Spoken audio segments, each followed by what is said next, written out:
안녕하십니까. 모든 마음 연구소에서 보내드리는 본격 심리예보 토크쇼 살려는 드릴게 네 번째 시간입니다. 네. 와. 가시적인 박수.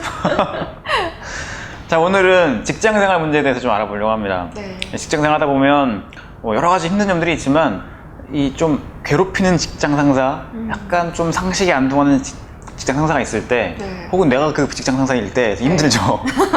네, 어떤 사연을 가지고 이제 소개를 할지 알려주시죠. 우선 이 회사의 기업 문화에 대해서 살짝 말씀드릴게요.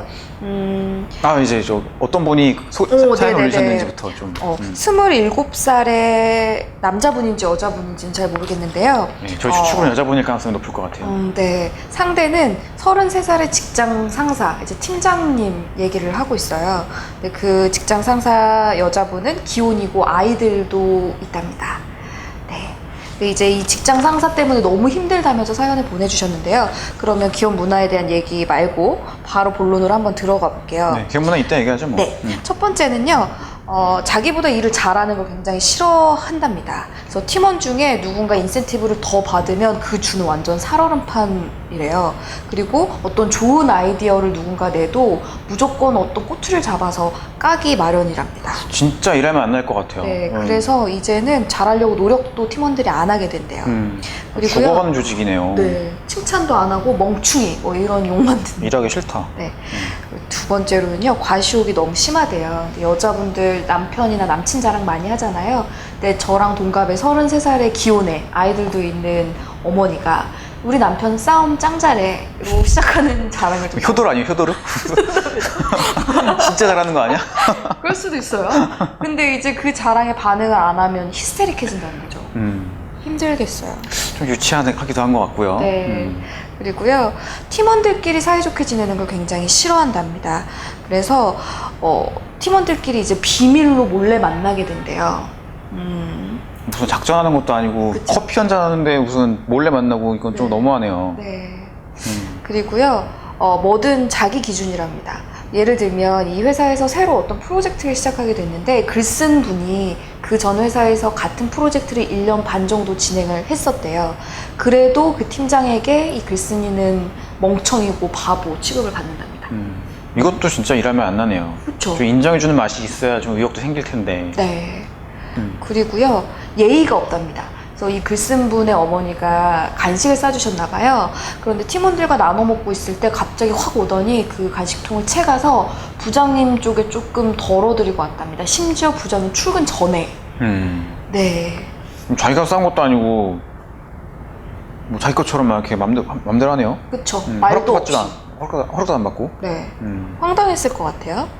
그리고 마지막으로 자기가 하면 오케이, 남이 하면 진상이랍니다. 그래서 그 팀에 한번 이제 팀장님이 거래처랑 전화를 하고 있었나 봐요. 그때 다른 팀 팀원 목소리가 너무 크다고 난리가 난 적이 있답니다. 그런데 한 번은 얼마 뒤에 다른 팀원이 또 이제 전화 통화를 하고 있는데 혼자 그 여자가 웃고 떠들고 하는 통에 이 팀원이 한쪽 귀를 막고 막 전화를 하느라고 엄청 고생을 많이 했었대요. 그런 경우 되게 흔하죠. 자기 잘못은 잘 모르고 네. 남의 것만 막 지적하는 경우들. 네. 쓰다 보니까 더 많은데 기억나는 건 이 정도고요. 매일 하루에 이 중에 3가지 이상은 늘 경험한답니다. 네. 스트레스 엄청 받겠네요. 그리고 심지어 이 여자분은 7년째 일하고 있는 평생 직장이고요. 이 여자 때문에 그만둔 사람들이 너무 많대요. 그래서 이분도 쭉 저 여자랑 같이 일해야 되는데 어떻게 해야 될지 모르겠다. 그리고 27살인데 저도 평생 직장을 찾아야 합니다. 어떻게 해야 될까요? 참고 견뎌야 될까요? 아니면 그만둬야 될까요? 라는 사연을 올려주셨어요. 일단 요즘 평생 직장이 별로 없죠. 저도 뭐 없어. 네. 근데 그걸 떠나서 참고 견뎌야 할까요? 아니면 다른 데로 옮겨야 될까요? 라는 이 말은 되게 갑과합한 느낌을 주는 것 같아요. 네. 둘 중에 하나밖에 없잖아요. 이제 고를 수 있는 게. 그리고 둘 다 원하지 않는 선택지인 것 같아요. 저는 되게 충격적이었던 게 아까 기업 문화 얘기를 좀 생략했었는데 네. 일을 그만두고 딴 데로 가면 그만둔 옮겨간 회사한테 전화를 해서 당장 그 직원 자르라고 하면서 그 흉을 막 보고 네. 그렇게 괴롭힌다는 거예요. 네. 심지어는 몸이 아파서 수술을 하고 진단서까지 끊어서 갖다 내도 괴롭힌다는 거예요. 막 네. 몸이 아프다는데. 수술을 받아도 그만두지 못하는 회사. 네. 너무 매정하고 삭막한 느낌이죠. 답답해요. 근데 이분이 이렇게 얘기해요. 저는 겁쟁이라서 제가 그만두게 된다 그러면 그런 상황들을 견디지 못할 것 같아요. 네. 싸울 일이 자신이 없다는 거죠. 그리고 그만두는 방법도 없다는 게 더 답답하고 참담합니다. 하면서 눈물 우는 표시를 하셨어요. 네. 그리고 진심으로 정말 잘리고 싶습니다. 이런 느낌이었어요. 출퇴근길에 사고 났으면 좋겠다 이런 생각이 든다는 거예요. 이거는 거의 좀 뭐라고 해야 될까, 제가 오디오 팟캐스트 때도 그 얘기 했었는데 매 맞는 아내 같은 그런 이 약간 가해자 피해자가 유착 관계를 형성한 네. 그런 느낌이 들 정도인 것 같아요. 네. 일단은 좀 힘드신 분한테 좀 위로의 말씀을 드렸으면 좋겠는데 저희가 일단 해부 방송이다 보니까 좀 아프게 좀 해드려야 될 것 같아요.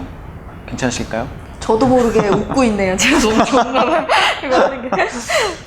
네, 일단은 살려드린 건 이따 하기로 하고 네. 좀 이렇게 아프게 좀 해보겠습니다. 이 글 쓰신 분께 좀 돌려드리고 싶은 부분이 있어요. 뭐냐면 우리가 누군가를 비난할 때 그 비난하는 기준들이 있단 말이에요. 기준이 되는 그런 생각들이 있는데 네. 그 기준들을 자기 자신에게 적용해보는 것을 우리는 잘 안 해요. 네.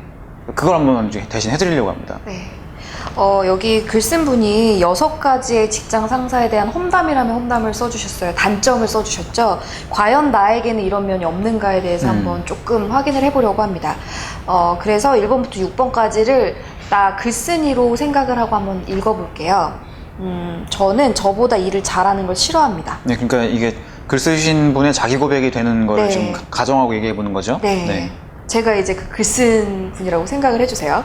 저는 저보다 일을 잘하는 걸 싫어합니다.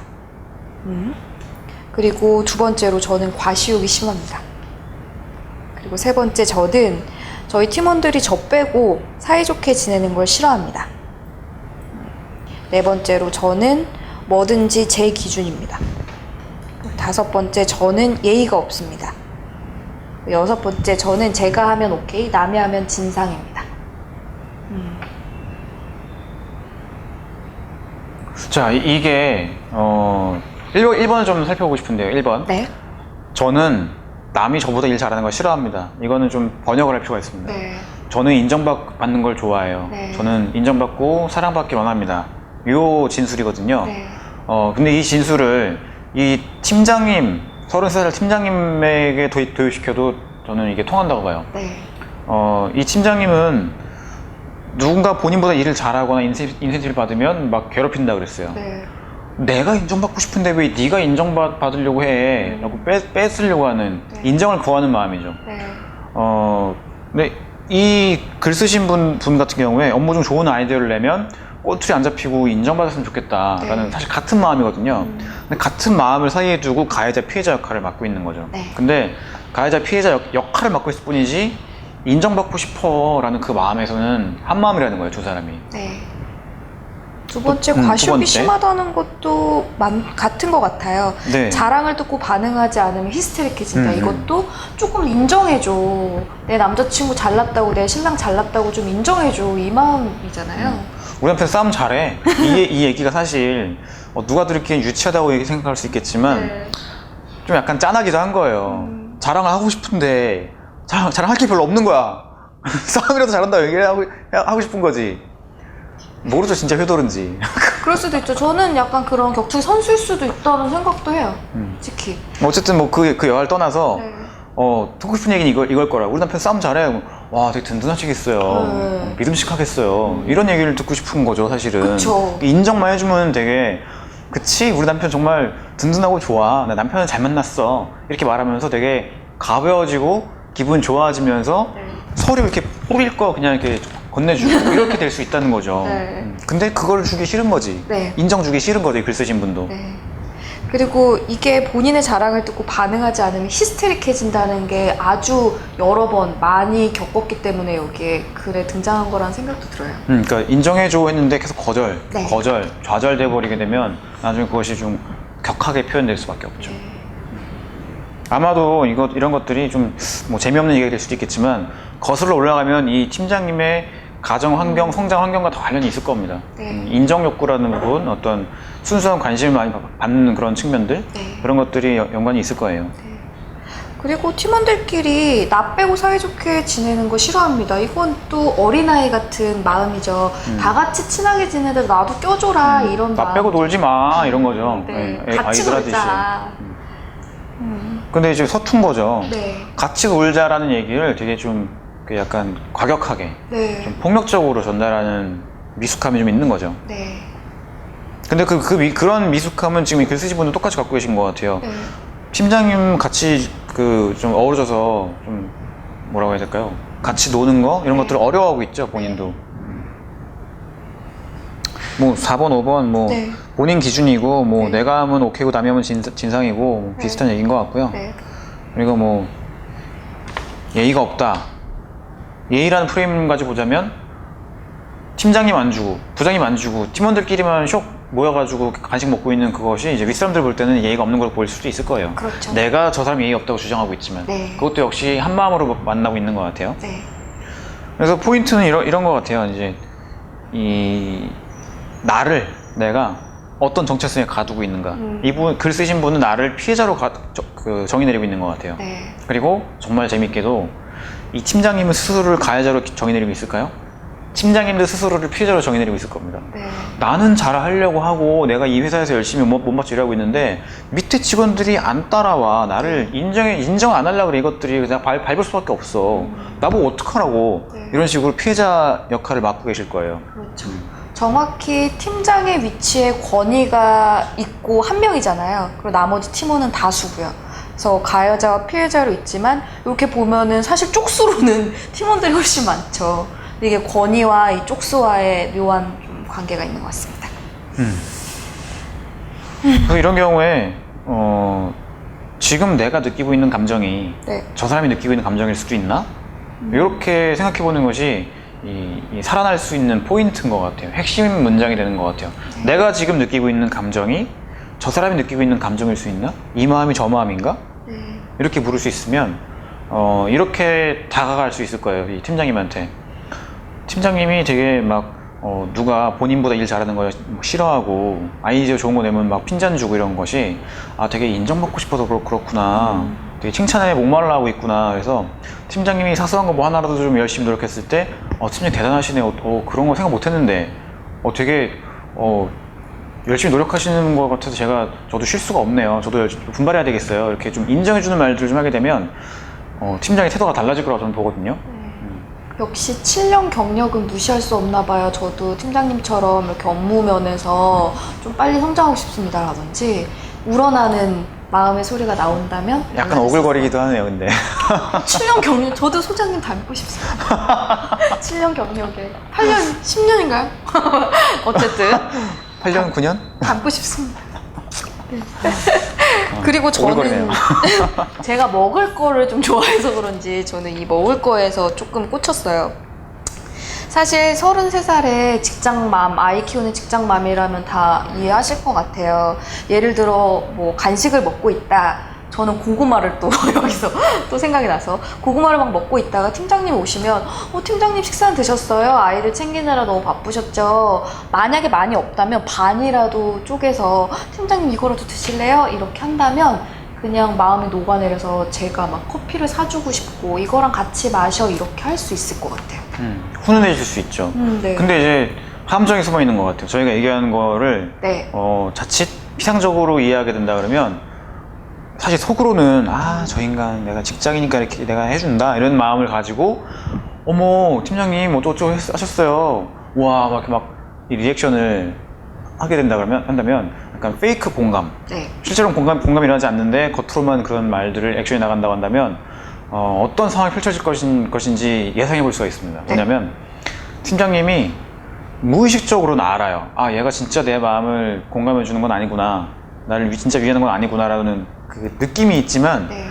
다 둘러봐도 그나마 흉내 비슷하게 내는 건 얘밖에 없는 거예요. 네. 그래서 이 사람한테 자꾸 얘기를 하게 돼요. 자꾸 곁에 두려고 하게 되고 그러다 보면 사실 어떻게 잘 넘기려고 그냥 그렇게 멘트를 친 거였는데 자꾸 나한테 와서 말을 걸고 하니까 처음에 몇 번 받아줬더니 너무 피곤하게 한다. 그래서 나중에 못하겠다 이렇게 물러나 버리게 돼요. 나중에. 네. 근데 이게 참 신기한 거죠. 진심이 아니라 그냥 이 흉내를 내게 되면 상대의 무의식이 기가 막히게 알아듣고 네.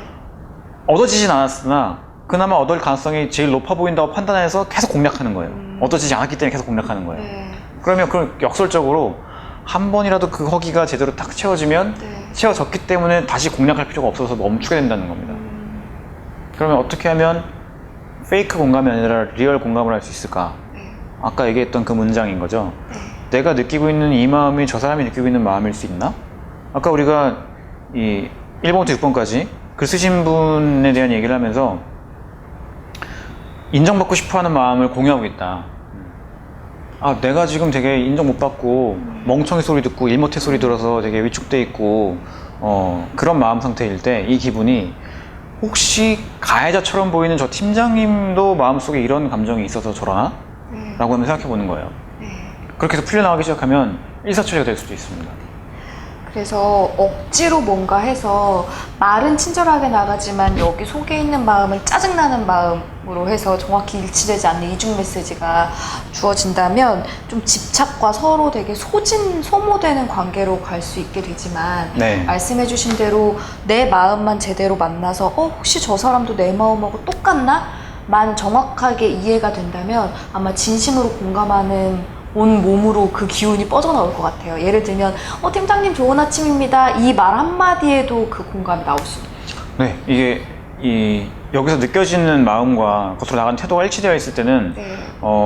팀장님한테 무슨 뭐 구구절절 얘기를 들어드리고 뭐 인정을 해드리고 그렇게 하지 네. 않더라도 그냥 그런 태도로 그 사람을 대하고 그냥 바라보고 한번 인사하는 것만으로도 네. 혹은 그냥 전혀 다른 주제 이야기를 나누는 것만으로도 그게 전달이 되는 것 같아요. 네. 그래서 조금씩 닫힌 현실에 균열이 생기기 시작하는 것 같아요. 네. 근데 기업문화 되게 삭막한 것 같은데 뭔가 기본적으로 공감이 없고요. 진정성, 일치성 이런 것들은 잘 찾아보기 힘든 그런 기업 문화인 것 같아요. 근데 이때 이 기업 문화 속에서 나 자신을 피해자로 규정짓고 저들을 가해자로 규정짓고 있게 되면 뭐랄까요, 마치 매트릭스에 갇힌 것처럼 빠져나오기 힘든 것 같아요. 네. 이거잖아요. 참고 사느냐 아니면 빠져나가느냐 이건데 매트릭스 영화에 봐도 사이퍼가 그렇잖아요.